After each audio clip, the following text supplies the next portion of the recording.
আসসালামু আলাইকুম। এই ভিডিওতে আমি আপনাদের সঙ্গে শেয়ার করব গজ কাপড় দিয়ে কিভাবে আপনারা ডিজাইনার গোল জামা তৈরি করতে পারবেন। ডিজাইনার হাতা সহ কিন্তু গোল জামাটি তৈরি করেছি। যারা সেলাই কাজে একদম নতুন আছেন তারাও কিন্তু ভিডিওটি একবার দেখলে আপনারা খুব সহজে গোল জামা তৈরি করতে পারবেন। ঠিক আছে? ভিডিওটি ভালো লাগলে চ্যানেলটিকে সাবস্ক্রাইব করে সাথে থাকবেন। আমি এখানে ডিজাইনার জামাটি তৈরি করার জন্য প্রিন্টের কাপড় নিয়েছি 2 হাত বহরের, টোটাল 2.5 গজ পরিমাণ, এবং এখানে আমাদের এই এক রঙের যে কাপড়টি রয়েছে সেটি 1 গজের থেকে কিছুটা পরিমাণ বেশি আছে। সম্পূর্ণ কাপড়টিকে আমি মেলে নিয়েছি। মেলে নেওয়ার পর কাপড়টিকে মাঝখান দিয়ে একবার ভাঁজ করে 2 পাট করে নিয়েছি। এখন আমরা কাপড়টিকে আরো একবার ভাঁজ করে টোটাল 4 পাট করব। যেহেতু আমি এখানে গোল জামা তৈরি করব, এর জন্য সবটুকু কাপড়ই কিন্তু আমি ভাঁজ করে নিচ্ছি। তো একটু খেয়াল করে দেখুন, আমি যে সাইডে আছে সেটি বন্ধ সাইড রয়েছে আর অপর সাইডটি খোলা আছে। দেখুন আমাদের এখানে টোটাল কাপড়টি 4 পাট করা আছে। একসঙ্গে আমাদের দুটি পাট বের হবে, সামনের পাট এবং পেছনের পাট। তো একটু খেয়াল করে দেখুন, আমাদের যে এক রঙের যে কাপড়টি রয়েছে সেই কাপড়টি শুধুমাত্র আমাদের সামনের পার্টে ডিজাইন করব। সেজন্য আমরা কাপড়টিকে মাঝখান দিয়ে ভাঁজ করে আমি 2 পাট করে রেখেছি, এবং এই কাপড়টি যতটুকু লম্বা রয়েছে এই কাপড়টিরও কিন্তু ঠিক একই পরিমাণ লম্বা এবং চওড়া রয়েছে। কাপড়টিকে ভালো করে সেট করে রাখতে হবে। খেয়াল রাখতে হবে কাপড়টি যেন মাঝখানে ভাঁজ খেয়ে না থাকে, তাহলে কিন্তু কাপড়টি ছোট বড় হওয়ার সম্ভাবনা থাকবে। তো দেখুন আমি কাপড়টিকে ভালো করে সেট করে রেখেছি। তো প্রথমে আমরা লম্বার মাপ নিব। তো এখান থেকে টোটাল আমি লম্বার মাপ নিচ্ছি 45 ইঞ্চি পরিমাণ। আমাদের অ্যাকচুয়াল থাকবে 43 ইঞ্চি। আমি আরো 2 ইঞ্চি নিয়েছি কাটিং এবং সেলাই করার জন্য। তো এখান থেকে এখন আমাদের পুটের মাপ নিতে হবে। তো এখান থেকে আমরা পুটের মাপ নিব। তো আমাদের পুট হচ্ছে এখানে 12 অর্ধেক হচ্ছে 6 ইঞ্চি। তো যতটুকু পুট নিয়েছি তার থেকে 1 ইঞ্চি বাড়িয়ে আমি 7 ইঞ্চিতে মার্কিং করে নিচ্ছি। এখান থেকে আমাদের বডি মাপ নিতে হবে। তো আমাদের এখানে বডি হচ্ছে 38, 38-এর 4 ভাগের 1 ভাগ হচ্ছে 9.5 ইঞ্চি, এবং আরো 1 ইঞ্চি নিচ্ছি এক্সট্রা সেলাই করার জন্য। এবং এখান থেকে আমরা এখন একটি আর্মহোলের শেপ দিয়ে দিব। বাহিরের দিক থেকে আমরা 1 ইঞ্চিতে তালপাটের অংশ কাটিং করার জন্য মার্কিং করব। যদি আপনারা তালপাটের অংশ ছাড়া জামাটি তৈরি করতে চান সেক্ষেত্রে আপনাদের এতটুকু অংশ স্কিপ করতে হবে, তাহলেই হবে। ঠিক আছে? এই কর্নার থেকে এখন আমরা 1.25 ইঞ্চিতে তালপাটের জন্য মার্কিং করব, এবং এইভাবে একটি রাউন্ড শেপ দিয়ে দিব। এখান থেকে আমরা গলার চওড়া নিব 2.5 ইঞ্চি পরিমাণ, এবং লম্বা নিব আমি এখানে 6 ইঞ্চি পরিমাণ, আর পেছনের গলা লম্বা নিচ্ছে আমি এখানে 4 ইঞ্চি পরিমাণ। সেক্ষেত্রে কিন্তু এখনই কোনো গলা কাটিং করব না, আমাদের জামাটি কাটিং করার পর আমরা গলার অংশটি কাটিং করে নিব। ঠিক আছে? এখান থেকে এখন আমরা 1/2 ইঞ্চিতে মার্কিং করে নিচ্ছি শোল্ডার ডাউন করার জন্য, এবং বাঁকা করে দাগটি আমরা মিলিয়ে দেব। এখান থেকে আমাদের কোমরের জন্য মার্কিং করতে হবে। তো আমি এখানে কোমরের জন্য মার্কিং করে নিচ্ছি 14 ইঞ্চিতে। তো 14 ইঞ্চিতে আমাদের এভাবে স্ট্রেট দাগ কাটতে হবে। তো 14 ইঞ্চিতে আমি এখানে কোমরের জন্য মার্কিং করব। আমাদের কোমর হচ্ছে 34, 34-এর 4 ভাগের 1 ভাগ হচ্ছে 8.5 ইঞ্চি, এবং আরো 1 ইঞ্চি নিচ্ছে এক্সট্রা সেলাই করার জন্য। এখন আমাদের এই দাগটির সঙ্গে মিলিয়ে দিব। এইভাবে আমরা দাগটি মিলিয়ে দিব। তো এখান থেকে আমরা কোমরের যে অংশটি রয়েছে এখান থেকে এই কর্নার পর্যন্ত এখন আমরা দাগ দিয়ে মিলিয়ে দিব। ঠিক আছে? তো এই কর্নারটি মেলানোর আগে আমরা এখানে একটি মার্কিং করে নিব, কারণ এখান থেকে একটি রাউন্ড শেপ যাবে, এর জন্য আমি এখান থেকে একটি মার্কিং করে নিচ্ছি আগে। তো এখান থেকে আমি 5 ইঞ্চিতে মার্কিং করে নিচ্ছি। তো এই কোমর থেকে এই পর্যন্ত আমি একটি শেপ দিয়ে দিচ্ছি, এবং এখান থেকে আমরা এভাবে রাউন্ড শেপ করে দিব। তো এখন আমাদের দাগ অনুযায়ী কাটিং করে দিতে হবে। গলার যে অংশটি রয়েছে সেটা আমরা পরে কাটিং করব। প্রথমে আমাদের আর্মহোলের অংশটি কাটিং করতে হবে, তারপর পেছনের পাটটি সরিয়ে ফেলে তালপাটের অংশ কাটিং করে নিতে হবে। তো সাইড থেকে যে কাপড় বের হয়েছে সে কাপড়টুকু দিয়ে আমরা হাতার অংশ কাটিং করে নিব।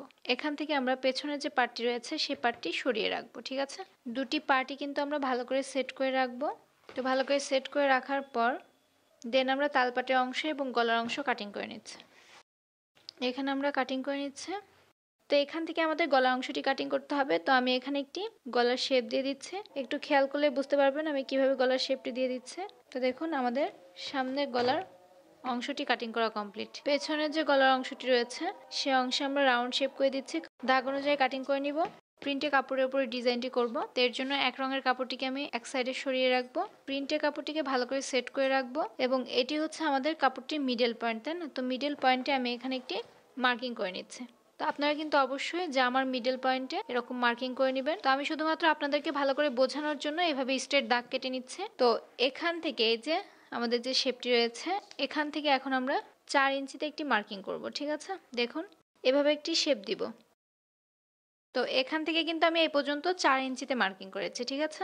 4 ইঞ্চি পর থেকে আমরা কি করব, এখান থেকে আমরা 10 ইঞ্চিতে মার্কিং করব, তারপর 20 ইঞ্চিতে মার্কিং করব, অর্থাৎ 10 ইঞ্চি পর পর আমাদের মার্কিংটি করতে হবে। এখানে আমাদের 30 ইঞ্চিতে মার্কিং করতে হবে, ঠিক আছে। তো এই যে 10 ইঞ্চিতে মার্কিং করেছি তার মিডল পয়েন্টে আমরা 5 ইঞ্চিতে মার্কিং করব। এখানে 20 ইঞ্চিতে মার্কিং করেছি তার মিডল পয়েন্টে আমরা 15 ইঞ্চিতে মার্কিং করব, এবং এখানে আমরা 20 থেকে 30 ইঞ্চির মিডল পয়েন্ট হচ্ছে 25 ইঞ্চি, অর্থাৎ 5 ইঞ্চি গ্যাপ রেখে রেখে আমি মার্কিংটি করে নিয়েছি। এখন আমাদের একটু খেয়াল করে দেখুন, এই যে আমাদের জামার মাঝখানে যে আমরা একটি স্ট্রেট মার্কিং করেছিলাম, এখান থেকে আমরা 1.5 ইঞ্চিতে একটি মার্কিং করে নিব, ঠিক আছে। এখান থেকে আমরা 1.5 ইঞ্চিতে মার্কিং করব, এখান থেকে আমরা 1.5 ইঞ্চিতে মার্কিং করব। তো দেখুন 1.5 ইঞ্চিতে মার্কিং করেছে, এভাবে রাউন্ড শেপ করে দিতে হবে। একটু খেয়াল করে দেখুন, এখান থেকে আমাদের 7 ইঞ্চি হচ্ছে, তো 7-এর মিডল পয়েন্ট হচ্ছে 3.5 ইঞ্চি। তো এখান থেকে আমরা কি করব, 1.5 ইঞ্চিতে মার্কিং করব। তো এইভাবে আমরা এখন ড্রয়িং করে নিচ্ছে এতটুকু অংশ। তো আমাদের কিন্তু ড্রয়িং করা পুরোপুরি কমপ্লিট হয়ে গিয়েছে। এখন আমরা শুধুমাত্র দাগ অনুযায়ী কাটিং করে নিব। তো আমাদের যে এক রঙের যে কাপড়টি ছিল সেই কাপড়টির উপরে এই কাপড়টিকে এভাবে সেট করতে হবে। দেখুন একটু আপনাদেরকে দেখিয়ে দিচ্ছে। তো দেখুন আমাদের ডিজাইনটি ঠিক এরকম হবে। এখন আমাদের কি করতে হবে, এখান থেকে একটু মার্কিং করে দেখিয়ে দিচ্ছি, এটি হচ্ছে আমাদের গলার অংশ, তাই না। তো গলার অংশটি কিন্তু অবশ্যই ভালো করে মার্কিং করে রাখতে হবে। এখানেও মার্কিং করে রাখছে, এটি হচ্ছে আমাদের গলার অংশ। তো একটু খেয়াল করে দেখুন, এই যে আমাদের প্রিন্টের যে কাপড়টি ছিল, তো এই কাপড়টিকে এখন আমরা এভাবে উল্টো সাইড করে এই সাইডে আনতে হবে, ঠিক আছে। এই সাইডে এনে দেন আমরা কাপড়টিকে ভালো করে সেট করে নিব। তো এই যে গলার যে অংশটি আছে এখান থেকে আমরা একটি মার্কিং করে নিব, এভাবে মার্কিং করে নিচ্ছি। তো কাপড়টিকে ভালো করে সেট করে এই বরাবর আমরা একটি শেপ দিয়ে দিব। দেখুন শেপ দিয়ে দিয়েছি। এখন আমরা এখান থেকে কাটিং করে নিব। এখন আমরা হাতাটি কাটিং করব, আর এর জন্য কাপড়টিকে দুইবার ভাঁজ করে 4 পার্ট করে রেখেছি। একসঙ্গে আমাদের দুটি হাতা কাটিং হবে, ঠিক আছে। তো প্রথমে আমরা হাতার লম্বার মাপটি নিব। তো এখান থেকে টোটাল আমি হাতার লম্বা নিয়েছি 12 ইঞ্চি পরিমাণ সেলাই সহকারে। তো এখান থেকে হাতার চওড়া নিচ্ছে 9.5 ইঞ্চি পরিমাণ। এখান থেকে ডাউন করব 3.5 ইঞ্চি পরিমাণ। তো এইভাবে আমরা হাতায় একটি শেপ দিয়ে দিব, এবং এখান থেকে আমি হাতার মোহরি নিব 13 অর্ধেক হচ্ছে 6.5, এবং হাফ ইঞ্চি নিচ্ছে এক্সট্রা সেলাই করার জন্য। এইভাবে আমরা এখন একটি শেপ দিয়ে দিব। এখন আমরা দাগ অনুযায়ী কাটিং করে নিব। এখানে আমরা হাতার তালপাট কাটিং করব, এর জন্য হাতার কাপড়টিকে এরকম করে মেলে নিতে হবে। তো যে কোনো এক সাইড থেকে আপনারা চাইলে তালপাটের অংশ কাটিং করতে পারেন। তো এখান থেকে আমি 1.25 ইঞ্চিতে তালপাটের জন্য মার্কিং করব। যদি আপনারা জামার অংশে তালপাটের অংশ কাটিং না করেন তাহলে হাতার অংশ তালপাটের অংশ কাটিং করার কোনো প্রয়োজন নেই। তো এভাবে আমরা শেপ দিয়ে দিব এবং এই দাগ অনুযায়ী কাটিং করে নিব, ঠিক আছে। তো দেখুন আমি দাগ অনুযায়ী কাটিং করে নিয়েছি। তো এখন আমরা নিচের ঘেরের অংশটুকু কাটিং করব হাতার জন্য। তো সাইড থেকে যে কাপড় বের হয়েছিল সেই কাপড়টুকু আমি দুইবার ভাঁজ করে 4 পার্ট করে নিয়েছি। তো আপনারা চাইলে নরমাল হাতাও এখানে রাখতে পারেন, আমি এখানে ডিজাইনার হাতা তৈরি করব। এখান থেকে আমি টোটাল হাতাটি লম্বা নিচ্ছি দেখুন 17 ইঞ্চি পরিমাণ, তাই না। তো তাহলে আমি নিচের যে কাপড়টি রয়েছে সেই কাপড়টি লম্বা কতটুকু নিয়েছি, সেলাই সহকারে 5.5 ইঞ্চি, ঠিক আছে। তো আমি এখানে 5.5 ইঞ্চিতে মার্কিং করে নিয়েছি। এখন আমরা অতিরিক্ত অংশটুকু কাটিং করে নিব। তো একটু খেয়াল করে দেখুন, এই যে বন্ধ যে অংশটি রয়েছে এই সাইড থেকে এখন আমরা এভাবে রাউন্ড শেপ করে দিব এবং দাগ অনুযায়ী কাটিং করে নিব। আশা করি বুঝতে পেরেছেন। তো আমি এখানে সাইড থেকে যে কাপড় বের হয়েছিল প্রিন্টের কাপড়ের, সেখান থেকে আমি কাপড়টি নিয়ে পাইপিনের জন্য কাপড় কাটিং করে নিচ্ছি। তো সব সময় পাইপিনের কাপড়টি বাঁকা করে কাটিং করতে হয়। তো দেখুন আমাদের এখানে কাপড়টির চওড়া আছে 1.5 ইঞ্চি পরিমাণ। তো 1.5 ইঞ্চি পরিমাণ চওড়া নিয়ে আমি কাপড়টি কাটিং করে নিচ্ছি, ঠিক আছে। একই রকম ভাবে আমি এক রঙের কাপড় দিয়েও পাইপিনের কাপড় কাটিং করে নিব। এখন দাগ অনুযায়ী কাটিং করে নিব। তো এখন আমরা প্রথমে সামনের যে পার্টটি ছিল সেই পার্টটি সেলাই করব, আর প্রিন্টের যে কাপড় রয়েছে সেই কাপড়টির সঙ্গে এখন আমাদের পাইপিং অ্যাটাচ করতে হবে। তো কাপড়টিকে আমি এরকম আলাদা করে নিচ্ছে। এখন আমাদের কাপড়টিকে এরকম করে উল্টো সাইডে নিতে হবে, উল্টো সাইডে নিয়ে আমাদের পাইপিংটি অ্যাটাচ করতে হবে। তো নিচের কাপড়টিকে কিন্তু আমি উল্টো সাইডে রেখেছি। উল্টো সাইডে রাখার পর পাইপিং এর জন্য যে কাপড় আমরা কাটিং করেছিলাম সেই কাপড়গুলো আমি মাঝখান দিয়ে এরকম ভাঁজ করে আয়রন করে নিয়েছি সেলাই করার সুবিধার জন্য। তো এখন আমাদের কি করতে হবে, জামার কাপড়টিকে উল্টো সাইডে রাখতে হবে এবং উল্টো সাইডে রেখে আমাদের পাইপিংটি অ্যাটাচ করা শুরু করতে হবে। সবগুলো কর্নারে যখন আমরা আসবো এরকম করে, তখন আমাদের সুইটিকে কাপড়ের মধ্যে গেঁথে রেখে তারপরে আমাদের কাপড়টিকে ঘুরিয়ে নিতে হবে, ঠিক আছে। এরকম সুইটিকে কাপড়ের মধ্যে গেঁথে রেখে কাপড়টিকে এরকম করে আমরা ঘুরিয়ে নিব।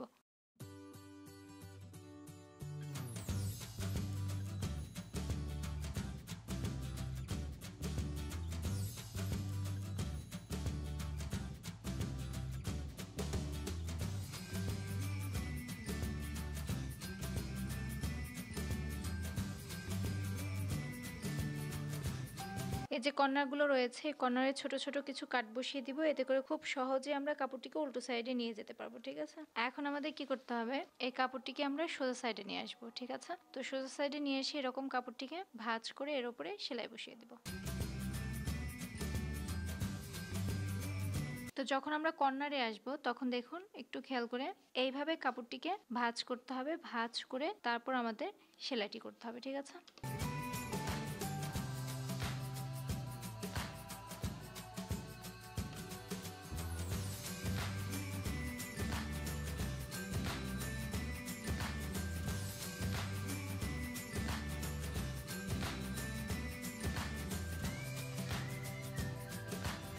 এখন আমরা এক রঙের কাপড়টির উপরে গলার অংশে পাইপিং অ্যাটাচ করব। এই কাপড়টিকেও আমরা উল্টো সাইডে রাখবো, উল্টো সাইডে রেখে পাইপিংয়ের কাপড়টিকে অ্যাটাচ করে নিব। ঠিক আছে, তো এখান থেকে অ্যাটাচ করা শুরু করতে হবে।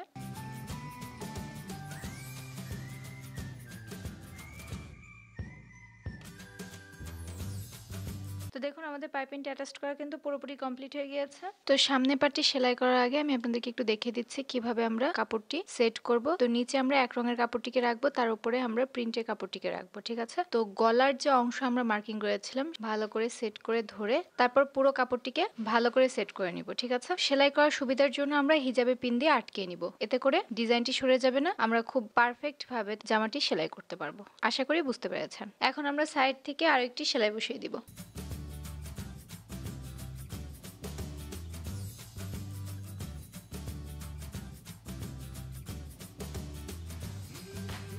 তো আমি একই রকম ভাবে দেখুন পিছনের গলাতেও পাইপিং লাগিয়ে নিয়েছি। তো এখন আমরা শোল্ডারটি জয়েন্ট করবো, আর এর জন্য নিচের কাপড়টিকে সোজা সাইডে রাখবো এবং উপরের কাপড়টিকে উল্টো সাইডে রাখবো। দুটি কাপড় ভালো করে সেট করে আমরা শোল্ডার দুটি জয়েন্ট করে নিব। তো এখন আমরা কাপড়টিকে সাইড থেকে ফিটিং করে নিব। একই রকম ভাবে কিন্তু অপর সাইড থেকে আমাদের ফিটিংটি করে নিতে হবে। তো এখন আমাদের হাতা সেলাই করতে হবে, আর এর জন্য নিচের যে ঘেরের অংশটি কাটিং করেছিলাম সেই অংশটিকে সেলাই করে নিব। ঠিক আছে, তো একটি পার্ট যেভাবে সেলাই করব ঠিক একই রকম ভাবে অপর পার্টটিও কিন্তু সেলাই করতে হবে। তো এই কাপড়টিকে আমরা উল্টো সাইডে রাখবো, উল্টো সাইডে রেখে পাইপিংয়ের কাপড়টিকে মাঝখান দিয়ে ভাঁজ করে এর উপরে সেলাই বসিয়ে নিব।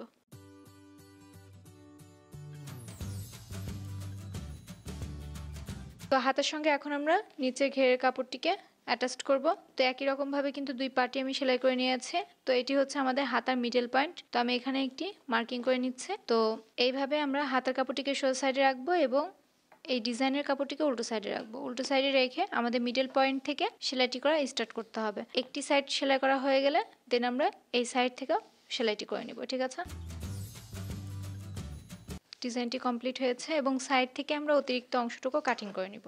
এর উপরে একটি চাপ সেলাই বসিয়ে দিতে হবে। ঠিক আছে, একই রকম ভাবে আমাদের আরেকটি হাতা সেলাই করে নিতে হবে এবং সাইড থেকে এখন আমাদের ফিটিং করে নিতে হবে। যখন আমরা এখানে আসব তখন জামার যে আর্মহোলের অংশটি রয়েছে এই আর্মহোলের অংশটি আমরা এইভাবে হাতার সঙ্গে মিলিয়ে ধরবো এবং এখানে একটি মার্কিং করে নিব, অর্থাৎ এতটুকু অংশ পর্যন্ত আমাদের সেলাই করতে হবে। তো দেখুন এখন আমরা জামার সঙ্গে হাতাটিকে অ্যাটাচ করবো, আর এর জন্য জামার কাপড়টিকে উল্টো সাইডে রেখেছি এবং হাতার কাপড়টিকে আমরা সোজা সাইডে রেখেছি। জামার মধ্যে হাতার কাপড়টিকে ইনসার্ট করতে হবে।